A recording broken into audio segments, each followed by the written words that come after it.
கருதையும் காணல, விளைஞ்ச நெல்லையும் காணல. என்ன செய்யணும் நீங்க? என்ன உங்களை கூட்டி அந்த மரத்தை நினைக்கிறேன்.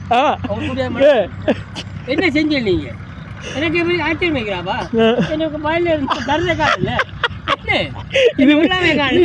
இது வடிவில் வந்து கிணத்த காணலன்னு சொல்றோம். அதமா வடிச்சு கருதை காண காணிகளுக்கு கருதை காணல அப்படின்னு